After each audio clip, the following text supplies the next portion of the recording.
தேவன் உண்டாக்கின எல்லாவற்றையும் ஆளக்கூடிய அதிகாரத்தை தேவன் ஆதாமுக்கு கொடுத்திருந்தார். கிறிஸ்தவர்களா இருக்கிற நாமே அநேகர் நம்ம எதுவும் உணர்வதில்லை.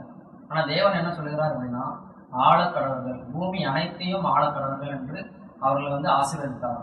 ஆதியாகமம் 3ஆம் அதிகாரத்துல ஆதாம் அந்த ஆளுகையை இழக்கிறான். தேவன் அவர்களை சபிக்கிறாங்க. மாம்ச கண்கள் திறக்கப்பட்டு ஆவிக்குரிய கண்கள் அவர்களுக்கு மறைக்கப்பட்டது.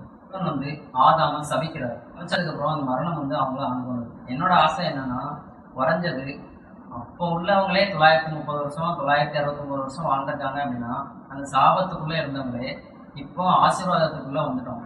தேவன் அவர் சிலுவை மரணத்தின் மூலியமா சாபத்தை எல்லாம் முடித்து ஆதாம் எண்ணத்தை இழந்தானோ அதை அப்படியே தேவன் கொடுத்திருக்கிறார் அப்படின்னா, 1000 வருஷமாவது தேவன் என்னை வாழ வைப்பார் என்பது அதிக நிச்சயம். அதான் வேதம் சொல்லுகிறது, கிருபையின் பரிபூர்ணத்தையும் நீதியாக ஈவின் பரிபூர்ணத்தையும் பெறுகிறவர்கள் இயேசு கிறிஸ்து என்னும் ஒருவராலே ஜீவனை அடைந்து ஆடுவார்கள் என்பது அதிக நிச்சயமாமே.